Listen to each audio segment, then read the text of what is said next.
All right. Good morning, everybody. Thank you for making space to join us again. This is meeting number 2 for the Minnesota Region 4 Climate Action Planning effort. Today is the meeting we call sort of goal setting. It's not the only time we have to talk about goals, but that's really what we want to be able to focus on is goals.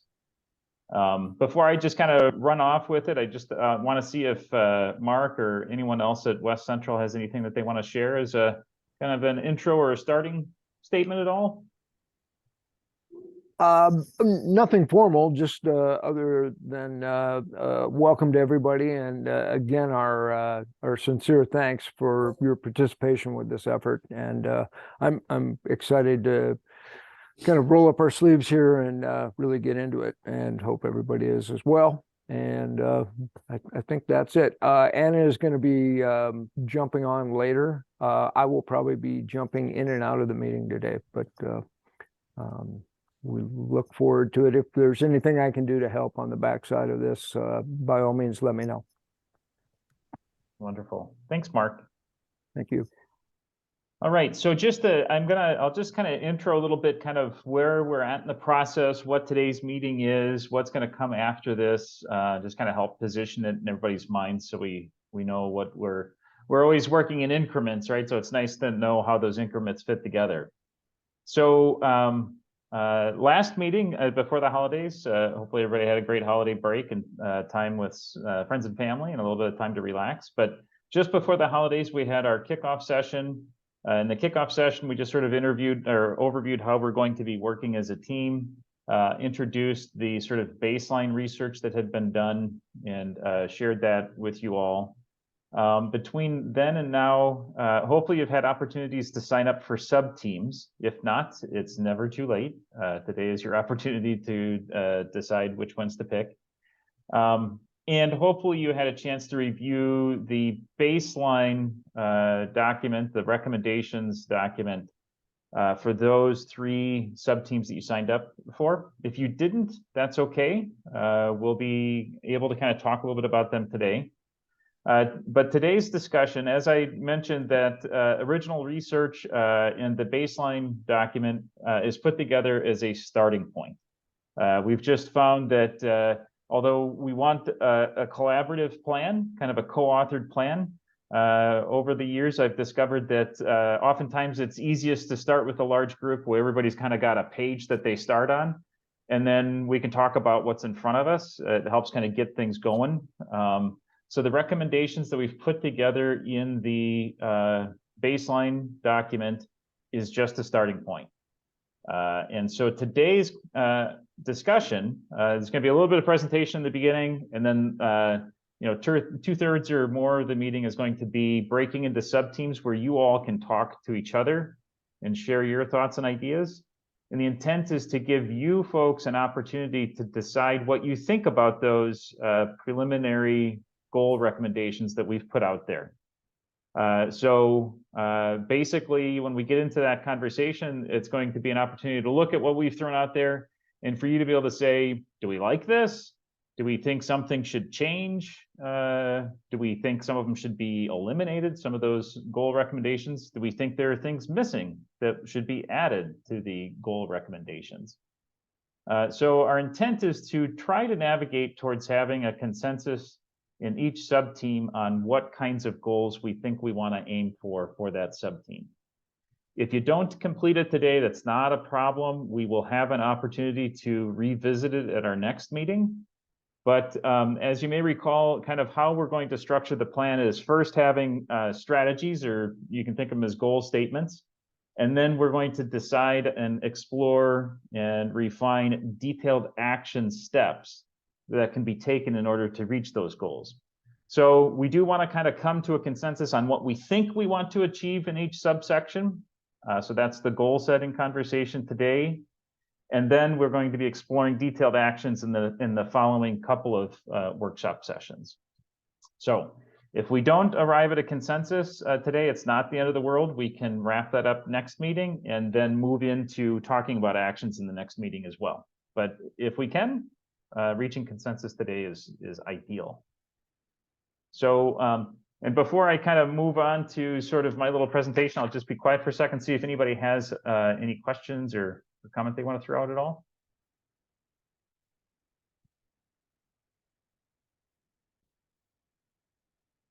Okay. As I'm going to share the screen. I've got hopefully a moderately brief presentation to share with you all. And I'm going to say, and I'll tend to repeat this probably, in these sorts of sessions, and actually I'm not going to do a lot of presentations. The next two meetings are going to be almost entirely workshop or sub-team discussion time. So you're not going to have me presenting at you a lot in every meeting. But I will say that when I'm in presentation mode, it's really difficult to see if anybody has any questions or comments. So I would just encourage you to feel free to just let me know. You can go ahead and just, speak up and see if you have a question or if you want me to repeat anything or if you have anything you want to share. Okay. So hopefully everybody can see my screen, and for some reason I'm having control problems. Okay. All right. So our meeting today, first I wanted to share with you, again, hopefully you've had a chance to look at the baseline document and the preliminary goal recommendations. But if not, I'm going to just sort of touch on the goal recommendations for each sector. That way, if you were able to look at it, but looked at it just for the three sub-teams you're on, you'll still have a sense of what the other sub-teams might be focused on. Then I'm going to revisit a little bit what our intention is for the sub-team breakouts and where you can find the documents to work on. We have Google Docs that everybody can work on in there and type notes and comments and such. And then we'll do the sub-team breakouts. We will have 3 sessions of sub-team breakouts. Each sub-team breakout, you should have a team that you're signed up for. And again, if you don't, we'll be able to figure that out today. We'll get you on a team. And then we'll talk a little bit about next steps. Okay. All righty. So at the last meeting, I talked about how we had done some baseline research, foundational document development. There are 4 sort of research documents, primary ones. There's the climate vulnerability assessment, the GHG inventory or greenhouse gas inventory, tree survey or ground cover and tree canopy survey, and also the renewable energy potential study. All of those documents then got summarized into the baseline assessment, along with some additional research that has been done in each of the sectors. It's then organized by each of those sub-teams with some strategic goal recommendations in each. Again, if you haven't had a chance to look at them, you can access everything on the team page, and that link there at the top goes to the team page. If you weren't able to make the last meeting and you want to review the overview of the baseline research, you can find that YouTube video link on there as well. Just touching on very rapidly the vulnerability assessment, we talked about climate change impacts already felt and climate change impacts projected through the end of this century. If we are not collectively able to reduce our emissions, by the end of the century, Minnesota 4 region will have summers that are similar to northern Texas. We have vulnerabilities that we are already experiencing related to climate change, and we can anticipate those vulnerabilities and risks increasing. The risks are outlined at the top, including extreme weather, flood, air quality, food insecurity, etc. And of course, all of us living on the planet have shared vulnerability, but there are community members amongst us who we might be able to anticipate are perhaps have heightened sensitivities or vulnerabilities, and those groups are listed below.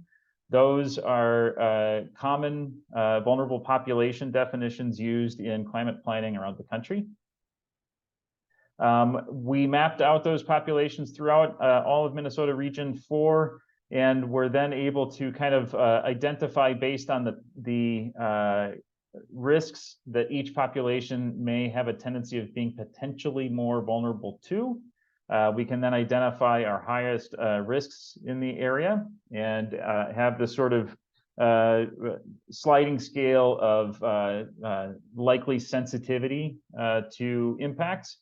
So our region is probably most sensitive to things like extreme heat and extreme weather events, air quality considerations, flooding, vector-borne disease, food insecurity, and power or infrastructure failure. We also overviewed the greenhouse gas inventory. Throughout the region, we have a total greenhouse gas emissions of about 3.8 million metric tons of greenhouse gas emissions annually. That's based on 2021 numbers. You can kind of see the breakdown between electricity, heating fuel, on-road transportation, and waste sector. And just to kind of give us a sense of order of magnitude, that's roughly comparable to the city of St. Paul's emissions. So it's got some significance to it. Just kind of comparing against the region and sort of the eastern half of the country. If you see little green arrows, that means that their emissions are less per capita than our region's greenhouse gas emissions. If you see a red arrow, it means that areas' emissions are higher than our region's emissions on a per capita basis, per person basis. And the chart at the bottom kind of shows us where we're positioned. The lighter gray bars are other Minnesota communities, and we are the gold community there. We've also projected greenhouse gas emissions into the future, assuming that no additional actions are taken and that known commitments are held to, and anticipating population changes as we can anticipate from Minnesota demographic numbers. The good news is that our emissions will, we anticipate, continue to reduce into the coming years, driven largely by continued cleaning of the electric grid and some reduction of emissions related to transportation sector as electric vehicle and other no emission vehicles begin to take root. The unfortunate news is that the reducing emissions are not as fast as we need them to occur. Those two blue dashed lines are recommended emissions pathways as outlined by the UN IPCC, the Panel on Climate Change that helps collect and aggregate science for policymakers. The lower dashed line is the emissions pathway that we need to take if we want to cap our greenhouse, or excuse me, cap global warming to 1.5 degrees by 2050. The upper blue line is where we want to go, is as high as we can go if we want to cap it at 2 degrees by 2050. So we've got some opportunities to improve on our projected forecasts. We also did the tree survey, and I'm just going to touch on what's in here just so that you know, for those of you that are in the green space sector and the ag sector, we've got breakdowns county by county throughout the region on ground cover by type, including trees, grass, cropland, water, impervious surfaces that are light and dark. From those numbers, we can anticipate contributions to energy savings that our trees are giving us for both electric and heating energy savings. We can anticipate the experience of micro heat island impacts in different communities based on those coverages. Economic savings and pollution savings that those ground cover conditions give us. And then just sort of understanding how those conditions sort of relate around the region as far as, breakdown, how it relates to, each county to each other. And from all of that, we calculated potential tree canopy goals or ground cover goals. Again, those are just starting points. But what I want to share with you is that those projections, because we've done them on actually we started them on a census tract by census tract basis, we can get down to the point of whatever tree canopy or ground cover goal we create for ourselves. we can start to translate that in how many trees might you need to plant in every year over the next 5, 10, 20 years to reach that goal. So just to kind of give you a sense of what's in that document. Same thing for renewable energy potential. For those of you that are in the buildings and energy sector, that document has a background of solar in Minnesota, solar in the region, and then we looked at the potential for rooftop solar throughout the region and how many kilowatts worth of installation is possible. We also looked at how that generation might be optimized. So in other words, let's look at just solar arrays that are likely to give good return on investment. How much would those likely be able to generate for electricity annually, and their percentage share of that region's electricity consumption. We mapped out a couple different scenarios for how behaviors might change in order to absorb new solar installations. So we can look at what might be a likely absorption rate into the coming years. We also looked at what kind of electricity generation potential is possible with carport or structures over parking areas, as well as ground-mounted arrays.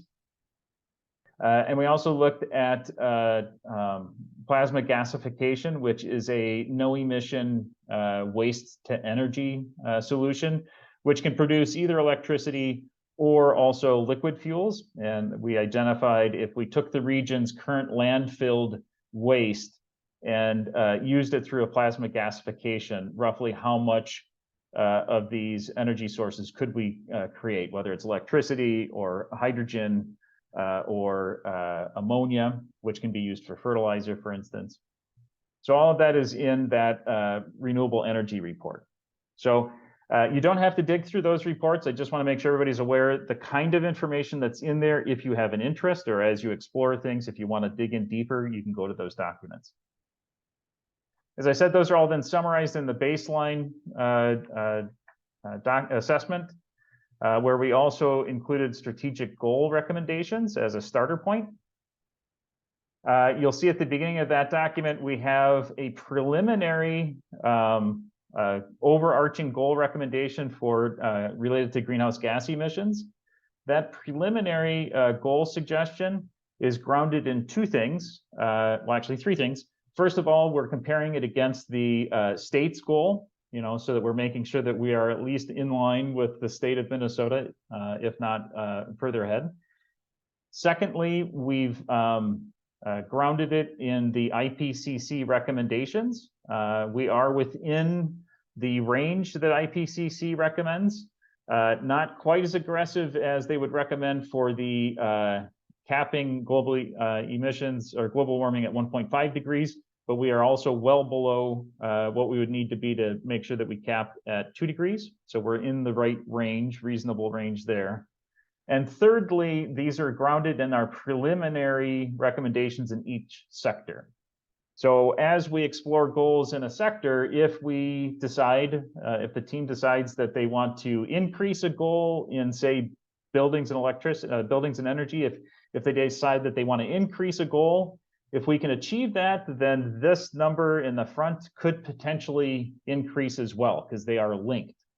Vice versa, if we decide that a certain goal in one of the sub-teams is too aggressive, we think that's too aggressive, we don't think it should be X%, we think it should be 1/2 of X%. Then that change will also find its linkage back into the overall goal, and we would see that those numbers will change. So I just want you to know that they are linked together. We have calculations running so that as we kind of work through our thoughts, we can kind of keep them paired together. So just to give you a sense that they do relate to each other. Each sector you'll see then, hopefully you've been able to review yours for your sub-teams, but if not, it's not too late. You still can do that even following this meeting. Each sector's got a couple pages worth of summary of some of our findings and data that we see in the region that's relevant to that sector.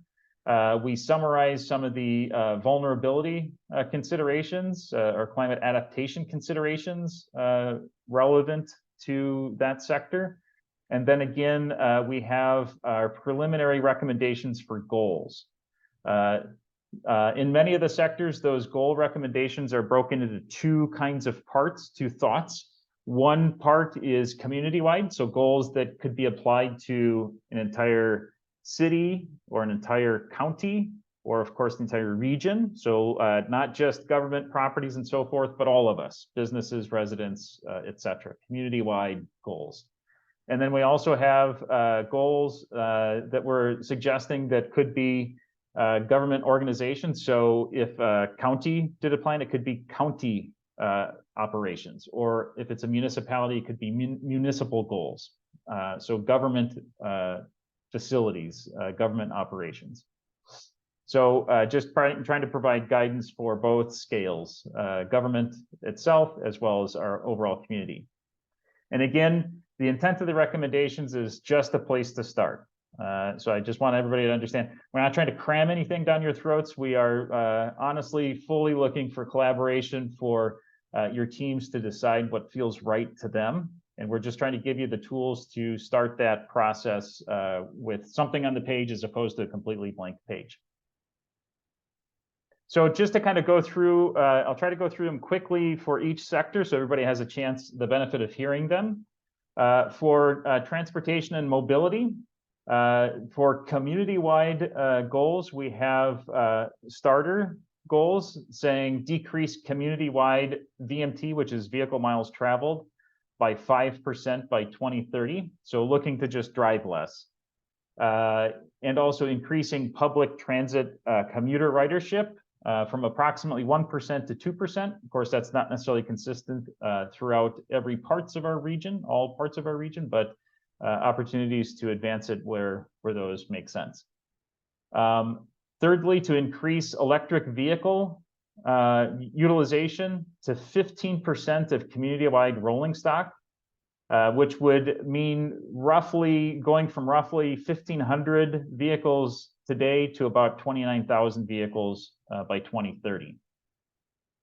And then fourthly, establishing viable renewable diesel and or biodiesel sources to serve the region by 2027 and achieve a 20% diesel consumption replacement by 2030. So recognizing that we're probably going to still use some diesel for at least the next decade. So trying to get that off of fossil fuel diesel into renewable energy stocks. By the way, renewable diesel is literally created by taking surplus solar or surplus wind energy or surplus hydro energy, taking that electricity and converting it into a fuel stock that can be used for diesel. So when we say renewable diesel, that's what that refers to. And then for municipal or county operations, the strategic suggestions are to achieve a 20% conversion of gasoline and E10 gasoline vehicles and equipment within the regional government operations fleets to EVs by 2030 and achieving 100% conversion by 2050. Secondly, converting all regional government operation diesel fuel utilization to renewable diesel by 2030. And then lastly, increasing fuel efficiency of the remaining regional government operation fleets by 5% by 2030. So convert to EVs, replace diesel with renewable diesel, and then whatever is still burning fuel of any sort, increasing its efficiency by 5%. For buildings and energy, community-wide, improving total energy efficiency, building energy efficiency by 10% by 2030. Secondly, increasing the adoption of high-performance building construction technology and achieving 0.5% net zero households and commercial properties by 2030. Fuel switching, looking at achieving 20% fuel switching from on-site fossil fuel combustion to electrification by 2030. So, for instance, I just had my furnace replaced last year, went from natural gas to an air-to-air heat pump, which is electric. That's an example of that. increasing renewable energy from about 1% to about 20% of region-wide electric use by 2030. Within government operations, looking to improve government building energy efficiency by 12%, looking to achieve 20% fuel switching from on-site fossil fuel combustion to electrification by 2030, and increasing renewable energy to 25% of regions, county, municipal government electric use. Then within waste management, looking to decrease total per capita solid waste handled by 5%. So let's see what we can do to reduce just waste generation across the board. Secondly, achieving organics waste diversion. We're saying 78% organics waste diversion, which takes us from about 13% of total solid waste handled to about 18% of total solid waste handled being diverted into organics handling. So that's like using it for compost and such. Third, achieving 69% recycling waste diversion, which would take us from 22.5% currently being diverted for recycling to about 38.5% being diverted for recycling. And then establish no or low emission waste to energy operations producing biodiesel or other needed energy from the region's landfill waste. And that's the plasma gasification example that I've given is one of those that's outlined in the renewable energy potential study. In the water and wastewater, we have three starting preliminary goals. One, to increase water conservation by 6%. Two is to reduce wastewater generation by 6%, kind of the sort of tag team there. And then the third is to mitigate the projected increased flood hazards and impacts due to climate change. So that's project those, anticipate those, and work towards increasing our community's resilience to those increasing changes. In local food and agriculture, we've got some adaptation recommendations, being reducing food waste and hunger, achieving a 50% reduction in food insecurity region-wide.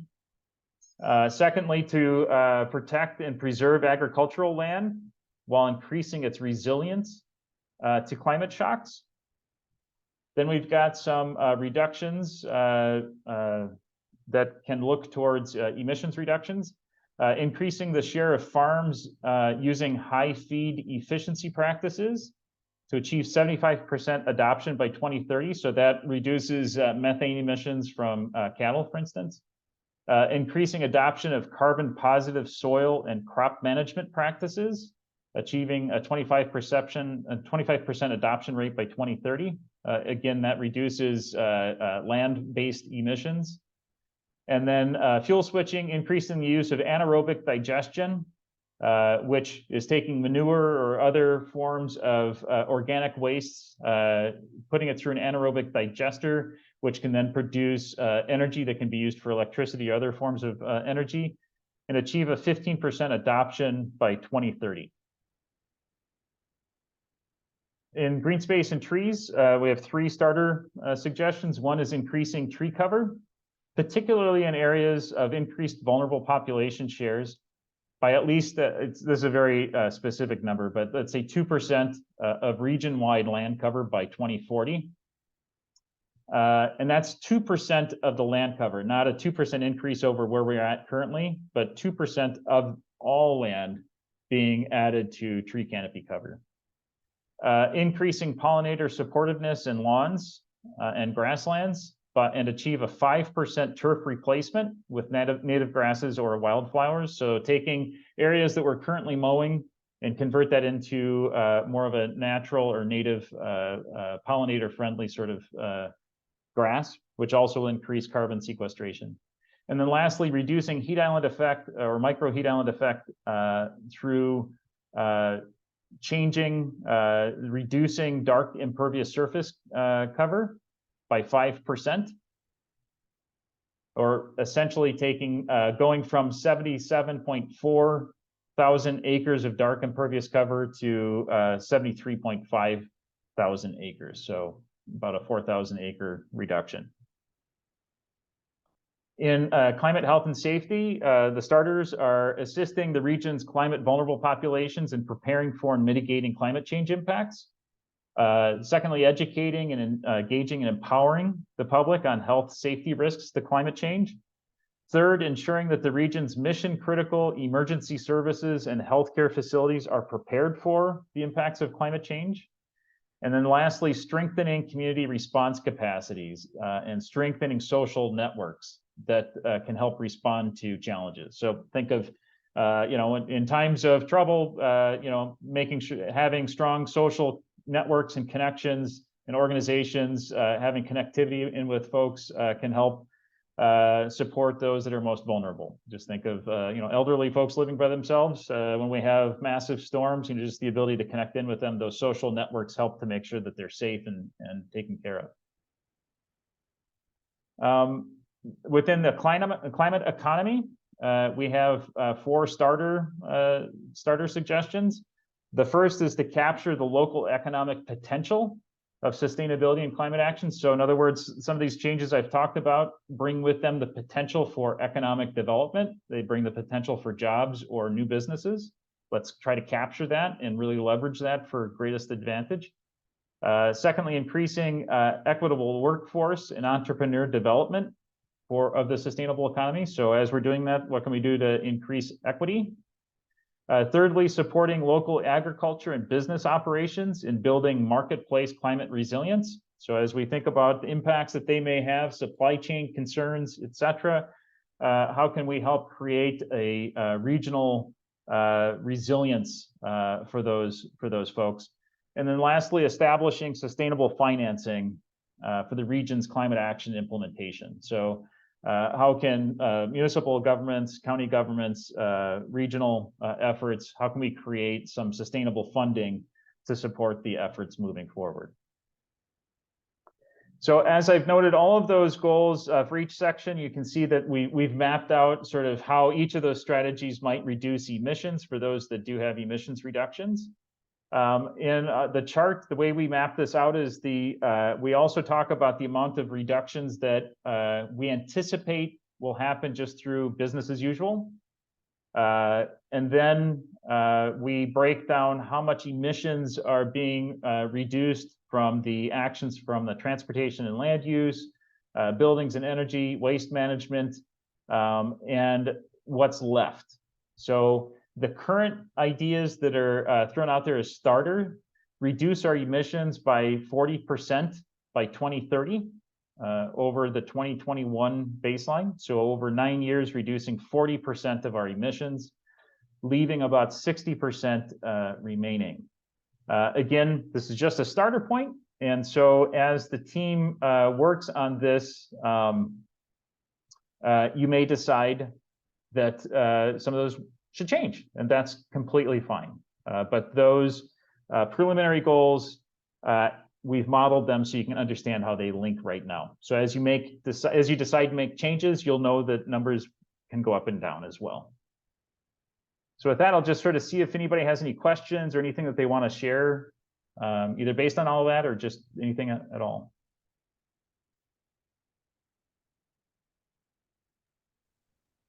Go ahead. Oh, you go ahead. It's fine. Oh, I was just gonna say, looking at the different categories and reading the document yesterday, it's just not amazing. It's amazing and obvious that all these things are all interlocking and interrelated things. And that's all I was gonna say. Is just that it's so interconnected and entwined. There is an awful lot of interconnections. You're absolutely right. In fact, I'll pull up was there another question or comment? I thought I heard. Yeah, I was gonna just wondering about the solar survey that you guys did for like rooftop solar. Was there a reason why you didn't include ground mounts in that, or was it just strictly looking at roofs because roof availability is easier to assess than obviously ground availability? Or that was just something I was wondering about. Yeah, that's a beautiful question. We do have some numbers for ground mount, but the detailed numbers are roof mounted, and that's because that's pretty quantifiable. We have a few assumptions that few people use their roof for anything other than having it rained on. So the ability to make some assumptions that say, well, it's probably fair game for solar, provided that we make some accounting for some rooftop equipment, and then we have some satellite data that can help us estimate how much are facing north versus facing south. So in other words, roof orientations that are likely to be effective for solar. So we have the ability to kind of estimate out, blockages, solar obstructions, and orientations. And what's left is rooftop that we can say probably isn't spoken for anything else. So we could probably put solar on there without creating any kind of problems whatsoever. Whereas ground mount becomes a little bit trickier because, maybe I like my yard and I'm not going to put solar on it. It's a different sort of decision-making metric. So what you'll find in that report is that we didn't ignore it. We do have numbers for ground mount and for carport, but what we've done is we've said, okay, we've got, we first of all said we're probably not going to put ground mount on a farm. We're not going to suggest that we take somebody's livelihood and convert it into something else. But lawn's probably open-ended. If I'm mowing it, I could maybe put up with some solar on it and I'd mow less. And so what we did was we took how many acres of mowed area do we have estimated, and then said, what if, and I right off the top of my head, I can't remember what percentage, it's less, I think it was like 2%. What if 2% or 1% became ground mount? So a relatively modest conversion. So taking that modest conversion, then we could calculate how much ground mounted potential there is. So what that's saying is that, so we do have numbers in there about ground mount, and we could decide to really go aggressive with it or not, but we'll understand the linkage between how much ground mount versus how much mowed land do we have to convert into solar in order to achieve that, okay? Any I have a other couple questions? Yeah, please. So I guess going off of that one, because now my brains are thinking solar. At least in Clay County, we actually have a lot of solar being installed because it's incentivized along the corridor where you have easy access to power lines, and Xcel Energy operates because Xcel gets better interconnect, was very incentivized to do that. And so there's a lot of farmland, prime farmland in Clay County being taken out of production for this small scale solar. And it's all small scale with a whole bunch of rules that were put in place by the state that sometimes don't always make sense. Now there's cool synergies with a lot of that solar, because at least in our county, we require, some kind of native planting underneath.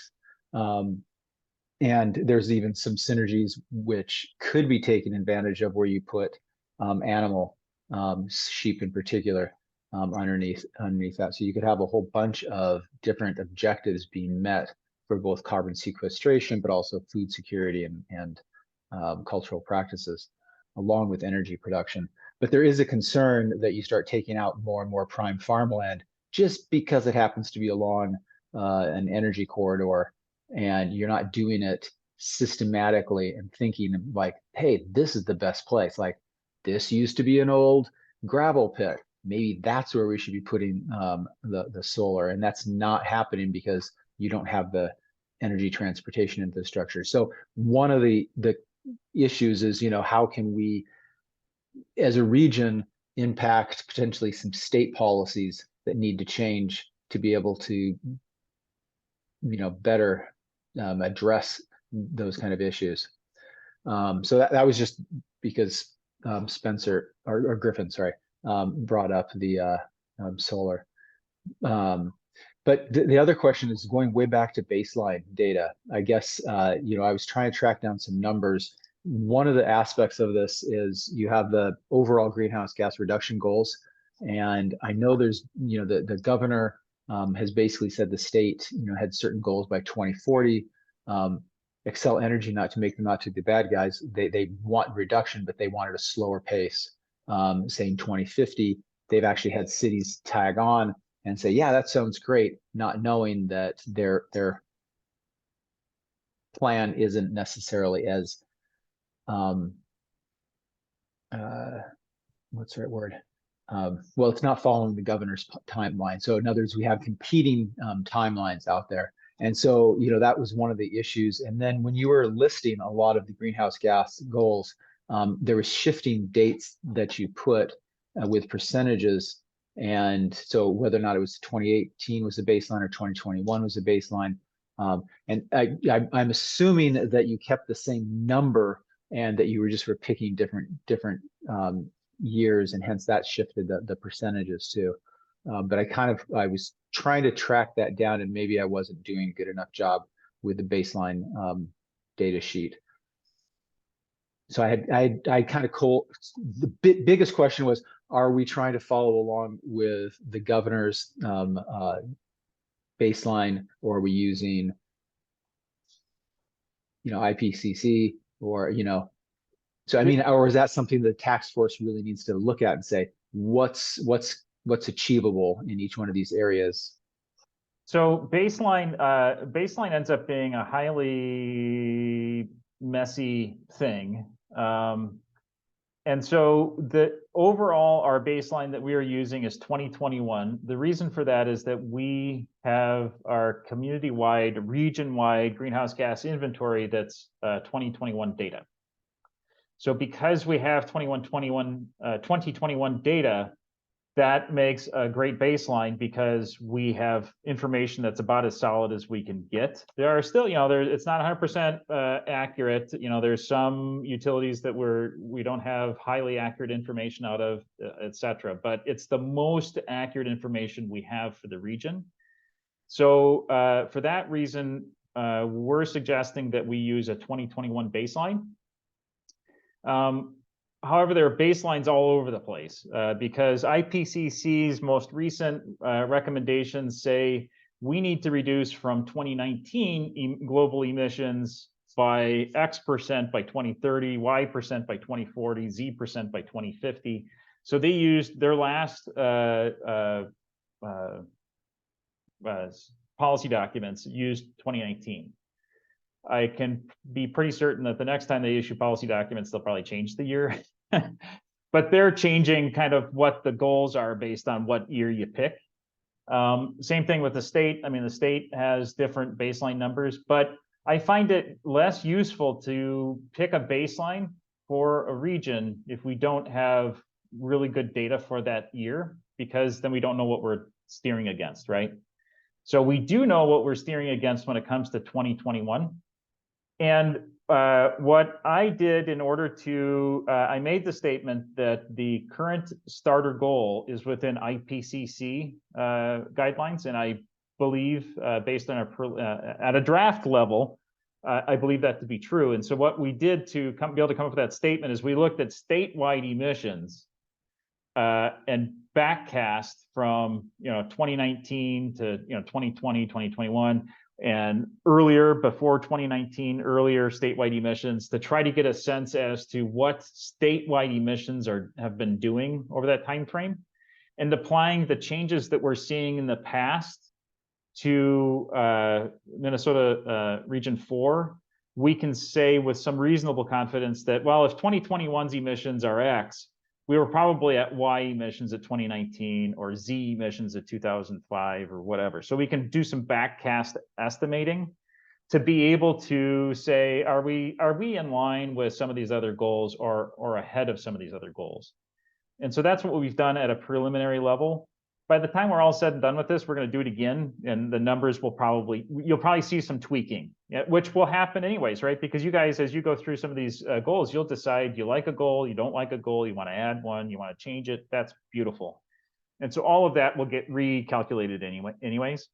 But what we suggest is that we always ground ours in 2021, not so that we can be very quite contrary with the other baselines, but only because that's the best data that we all have for our region is 2021.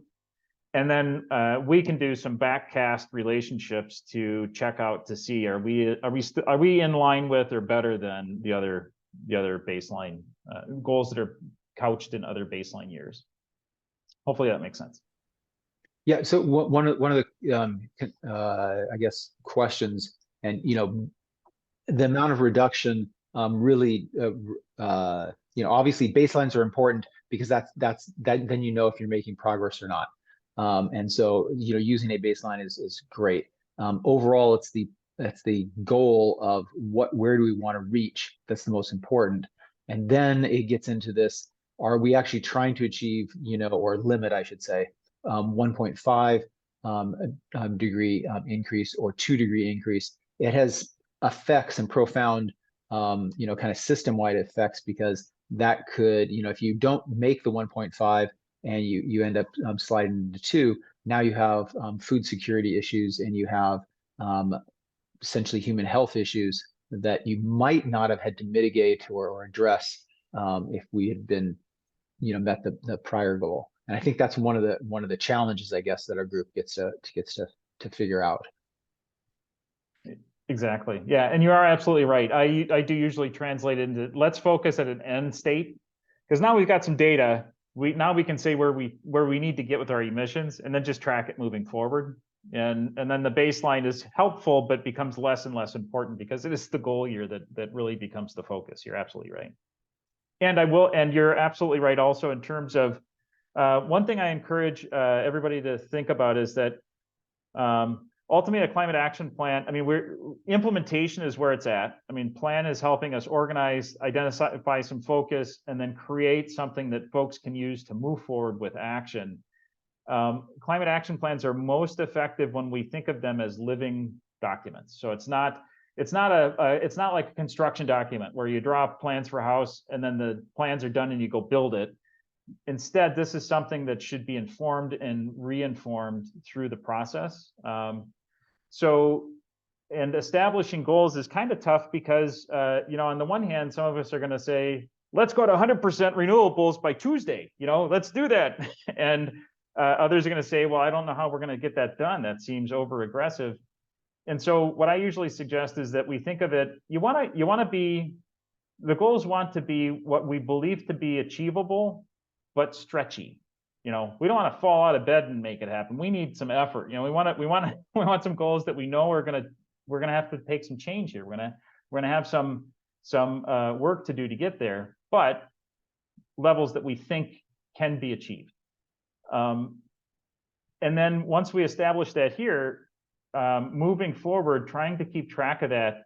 And we can learn from our experiences as we start to implement a program or an action starts being implemented. We can discover, hey, that's going better than we thought it would. We're making more ground than we thought we would. Maybe we can take that goal and we can move it forward a little bit. Maybe we can make it a little bit deeper, or vice versa. Hey, this thing's turning out to be way harder than we thought it would be. We're running into roadblocks that we didn't expect, or what have you. I'm concerned. Maybe we're not going to hit that percentage. So thinking that as living goals, I think is part of it also, because ultimately to mitigate climate change and to adapt to it, we want to do as much as we can possibly do as rapidly as we can possibly do it. But it's nice to have some numbers to shoot at to begin with, at least. So those are all great points. Anything else anybody has? Questions, comments, thoughts, sharing? Okay, so please. The renewable diesel, can you explain that to me again, please? Yeah, so there's a few different ways to do it, but I will give you the dumb architect's description rather than a more intelligent one that you might get out of an engineer. But so for renewable diesel or other forms of liquid renewable energy, I'm going to start first with, you've maybe heard of the technology fuel cell. So a fuel cell is a technology that takes hydrogen.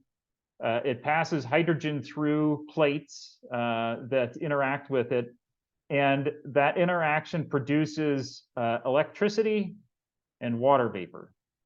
which is why hydrogen fuel cells are amazing, because literally their only waste product is electricity and water. It's amazing.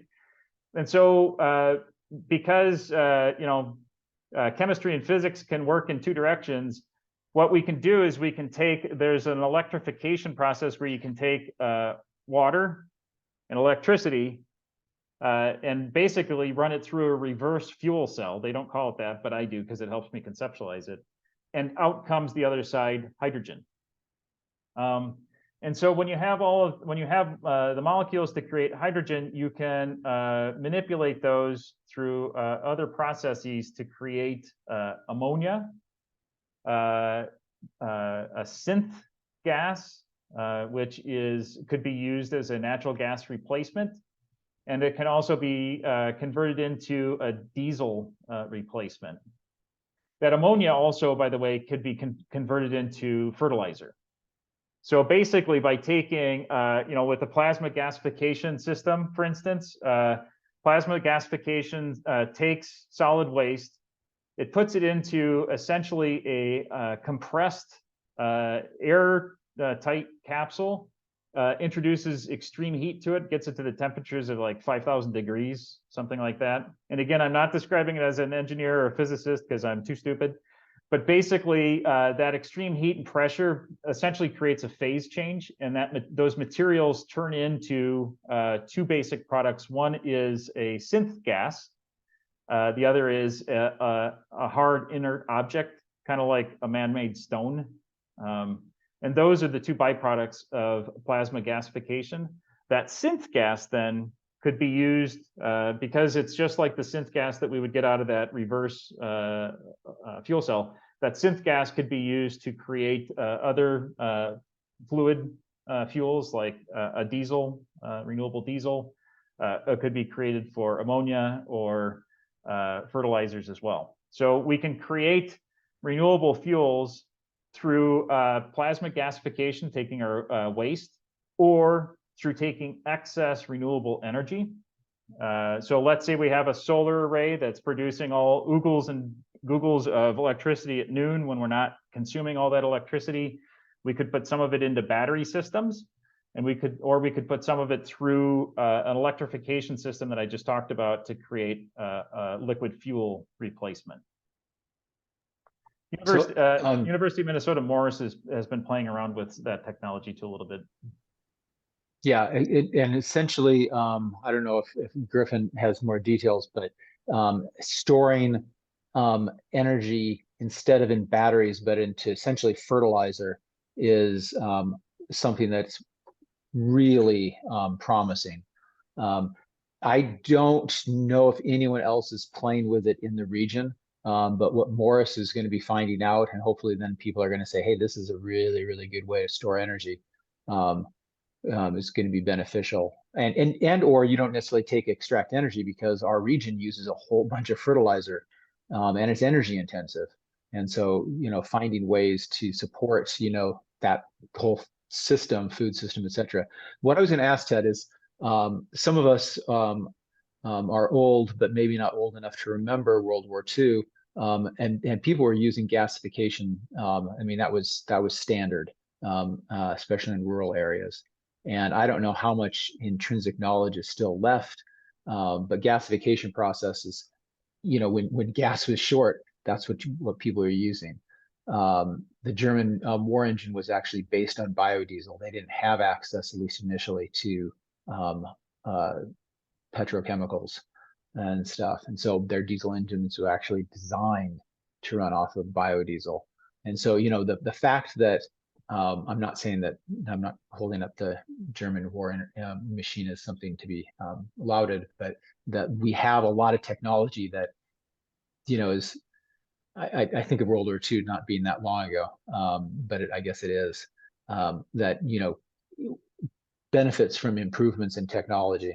And the part of it is just getting us to recognize and adopt.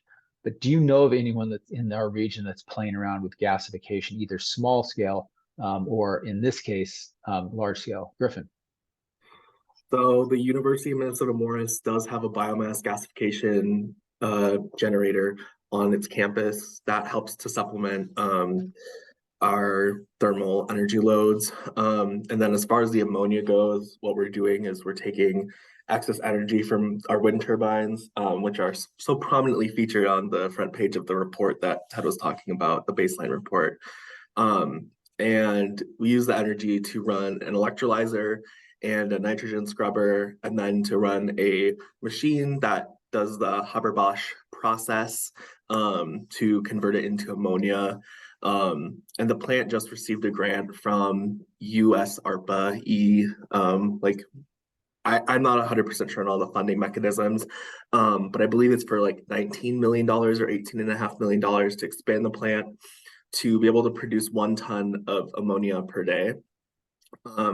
And the reason why it's such a big thing, especially in our region, is, or we see the potential as a big thing in our region, is that Region 4 has some of the best wind resource in the state, and it also grows a lot of the corn that is produced in the state. And right now we import the majority of our ammonia fertilizer from other countries, and with all the different supply chain stuff, it's become very expensive to import that ammonia. And so the idea that we could not only produce it locally from renewable energy, but also given current incentives from the federal government, we could produce it close to like for $0, because the US government has a thing where if you produce hydrogen, they give you credits for it. So we could produce ammonia in our region using wind energy for little to no cost, and then still sell it at like a stable rate. And then yeah, it's for corn fertilizer and that kind of thing, or you can store the energy in the ammonia, and then you can once it gets, you can ship it to its destination. It's a much more stable form of ammonia, and then you can crack the ammonia off of the nitrogen, and you can crack the hydrogen off the nitrogen, and you can either use the hydrogen as a gas, or you can burn the ammonia itself in a natural gas turbine. So yes, there's a lot of fun stuff going on Cool here. stuff. I'm going to go ahead and kind of bring us to an end. We can start transitioning into the breakout sessions. I'm just going to first touch on kind of what the intent of the breakout sessions are again, and you've got a couple tools to use. Again, what we really want to focus on today is the strategic goals that we want to achieve, kind of the end goal statements. Understand that those we ultimately want to find a consensus, but it doesn't mean that they can't change. We might decide that we're going to have a percentage right now, and then as we start looking at actions, we may decide, you know, we're going to increase that, or we're going to decrease that based on what we learn as we move forward. So it's still a starter point, but it will help us decide what we want to aim towards. And so ideally, we want to create consensus today. If we can't, we will continue the conversation next meeting and start looking at detailed actions next meeting, like what can we do to start achieving those. So I just put in the chat box 2 links. One is for the baseline document in case you want to have that available. The other link is to a Google folder that has Google Docs in there. There's a Google Doc for each one of your sub-teams. So when you go into your sub-team, just click on the Google Doc for your sub-team. And what I suggest is if everybody can have it open in front of them, you can all literally type right into it. So if you have ideas or comments or things you want to share, clearly we can talk about it, but you can also write it in there so it's recorded. Okay. So that's our focus for today. I'm going to go ahead and open up the let me double check the breakout rooms. Meanwhile, if you are not recalling what breakout or sub-teams you signed up for, now would be a great time to try to double check. Our first breakouts are for transportation, waste management, and local food. Okay, we've got 40 minutes, and then we'll come back together. You'll have a chance for a bio break in there if you'd like, and we'll come back together and just share kind of any observations, a couple minutes each. I should also say the first thing you should do is each sub-team try to draft kind of a sort of a team coordinator or 2, The job doesn't have to be, they don't have to be the team's boss or anything. It just is somebody who can kind of help make sure that everybody has a chance to talk and that we kind of make sure that we focus on the topics. I will cycle through all of them, so I will kind of come in and out as a fly on the wall. So you will see me pop in and out, but I will cycle. Okay, so I've got all rooms open. You should get an invite on your screen for you to be able to select the team. If you do not recall what team you signed up for, just let me know and I can help guide you. I can tell you and guide you into that room. So how, let's see, how are we getting these invites? I don't see it on my screen. So you should. I find that sometimes if we're working off a Zoom that's not the most current, sometimes it doesn't happen. So who was it that was talking? It's Julie Anderson. Hi, Julie. So you should see an invite, but if you're not seeing it, I can move you in. Julie, I see you are in waste management.